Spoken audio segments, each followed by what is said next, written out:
Welcome to this week's episode of the Jewish Diaspora Report's This Week in Diaspora History. Let's get started.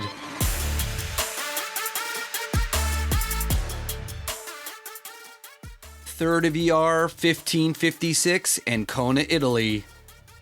Portuguese Marranos, Jews who were forced to convert to Christianity, chose to revert back to Judaism and were burned to death by order of the Pope. The ancient city of Ancona, situated on the Adriatic Sea, is said to have been founded by the Syracusan refugees and to have been one of the first Italian cities to shelter a Jewish community.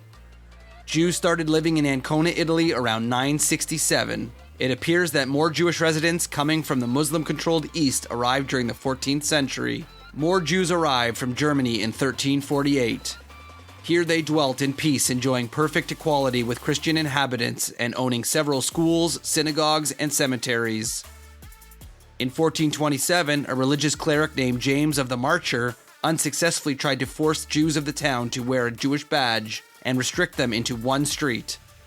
After Ancona had fallen under the influence of the Pope in 1429, Jews were given permission to improve commerce and receive permission to establish banks and lend money at interest. In 1539, many Jews exiled from Naples, where they had 3 synagogues, began settling in Ancona, when Pope Paul III offered the Jews freedom of the port. Many other Jews, particularly a number exiled from Spain and designated, quote, Portuguese, came to live in Ancona. Under Pope Julius III, the Jewish population was subjected to oppressive taxation and all sorts of impositions. Under the next pope, Pope Paul IV, the Jews were subjected to further oppression. Paul IV practiced cruelty towards the Portuguese Jews and ordered his followers to incarcerate all who did not accept baptism and condemn them to the stake.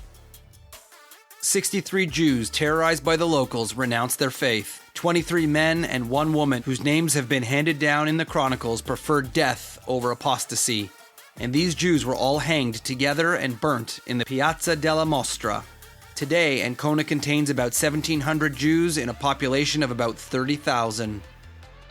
5th of Iyar, 1800s, Russia. A decree issued prohibiting the import by Russian Jews of books in any language. State censorship of Jewish publications in the Russian Empire began 25 years after Jews became Russian subjects in 1772. From then until 1796, books in Jewish languages were published in Russia and also imported from abroad without any restrictions. Catherine the Great's 1763 decree on censorship of imported work did not apply to these Jewish materials.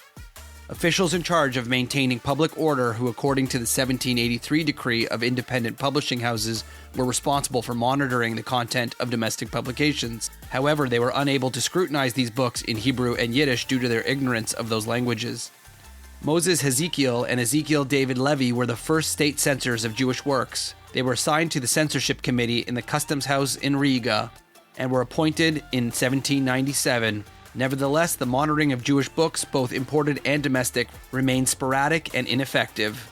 This situation changed only as a new statute on censorship and the press was issued in 1826.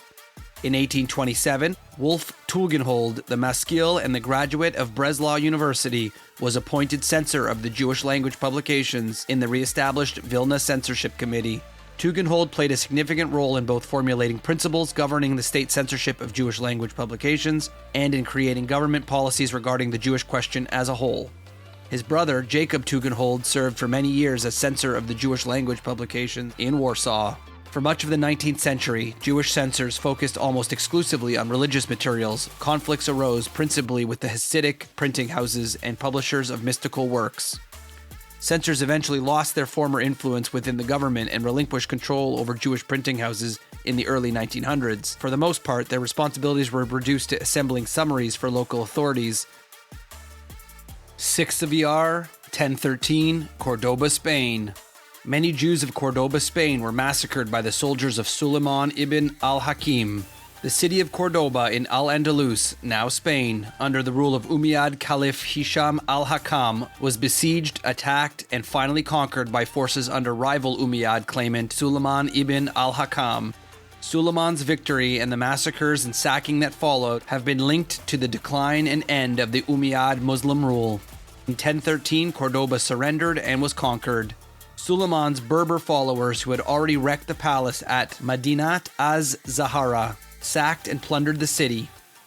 During the fall of the city, Suleiman's troops looted Cordoba and massacred citizens of the city, including many Jews. Prominent Jews in Cordoba, such as Samuel ibn Nagrilla, a famous Torah scholar, were forced to flee the city for safety in 1013. This has been another episode of This Week in Diaspora History on the Jewish Diaspora Report. Don't forget to check out our other episodes on your favorite podcast source and check us out on social media at jdr.podcast. We'll see you next time.